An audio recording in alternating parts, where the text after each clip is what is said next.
Hello বন্ধুরা, হর্ষিত bike রিপেয়ারে আপনাদের সবাইকে স্বাগত। চলে এসেছে একটা নতুন ভিডিও নিয়ে। তো ভিডিওটা হচ্ছে ইয়ামা রে ZR BS6 125-এর।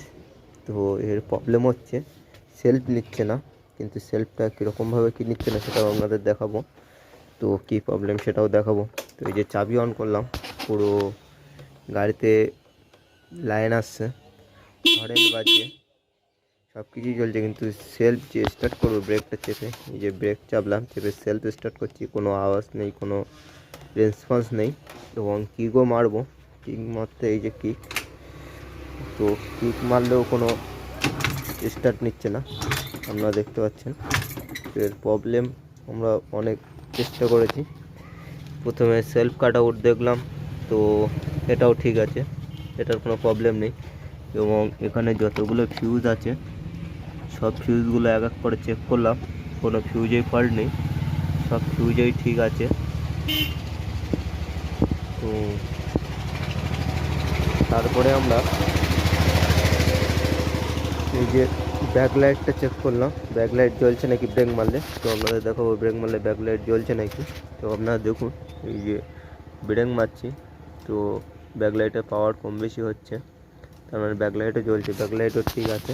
তো প্রবলেম, সাইড স্ট্যান্ড খোলা থাকলেও স্টার্ট নেবে না, কিন্তু আমাদের সাইড স্ট্যান্ডও তোলা আছে। তো কী প্রবলেম আমরা সেটাই খুঁজবো। তো ব্যাটারি তো ওকে আছে, তো আমরা সব কিছু চেক করে নিয়েছি, কোনো সেলফ স্টার্ট নিচ্ছে না। আবারও দেখাচ্ছি আপনাদের, ব্রেক মেরে স্টার্ট দিচ্ছে না। তো আমরা এবার সাইড স্ট্যান্ড তো ফেলা আছে, কিন্তু সাইড স্ট্যান্ড সেন্সারে যে ওয়্যারটা গেছে সেটা একবার চেক করে দেখব ওয়্যারটা ঠিক আছে নাকি, তারপরে আপনার দেখাচ্ছি। তো আমাদের সাইড স্ট্যান্ডে ওয়্যার দেখানোর জন্য প্রথমে এই স্ক্রু এবং এই স্ক্রু খুলতে হবে। তো এই দুটো স্ক্রু আমরা খুলে নেবো প্রথমেই। তো এটা খুলে নিই, নেওয়ার পরে আমরা সাইড স্ট্যান্ডটা দেখবো কী সমস্যা আছে, ওয়্যার ঠিকঠাক আছে নাকি। যেহেতু সাইড স্ট্যান্ডে ওয়্যার কাটা থাকলেও কিন্তু সেলফ স্ট্যান্ড নেবে না। তো এটা আমরা খুলে ফেললাম, খুলে ফেলার পরে দেখব। তো এই যে সাইড স্ট্যান্ডে ওয়্যার গেছে, গিয়ে এই যে দেখতে পাচ্ছেন সাইড স্ট্যান্ড ওয়্যার কাটা আছে, এই দুটোই কেটে দিয়েছে হয়তো। তো এটা আমরা লাগাবো, লাগিয়ে চেক করব ঠিকঠাক আছে নাকি। তো চলুন লাগিয়ে চেক করে নিই।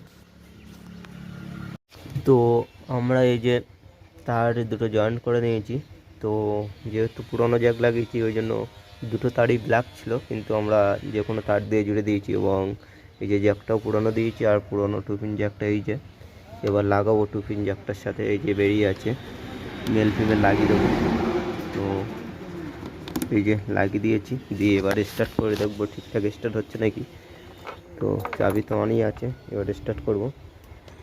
তো দেখতে পাচ্ছেন আমাদের গাড়ি স্টার্ট হচ্ছে সেলফে।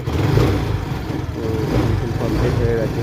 তো ভিডিওটা ভালো লাগলে লাইক কমেন্ট শেয়ার করবেন এবং চ্যানেলটিকে সাবস্ক্রাইব করে দেবেন। তো এগুলো হচ্ছে BS6-এর গাড়ি, তো খুব সাবধানে কাজ করাবেন। এবং এরকম ছোটোখাটো প্রবলেমের জন্য হর্ষিত বাইক রিপেয়ারের ভিডিওগুলো আপনারা দেখতে থাকবেন। তো আপনারা পেয়ে যাবেন, নিজেদের গাড়ির সমস্যাগুলো নিজেরাই ঠিক করতে পারবেন। তো আজকের মতন ভিডিও এই পর্যন্তই, দেখা হবে আরও একটা নতুন ভিডিও নিয়ে। ততক্ষণের জন্য টাটা, বাই বাই।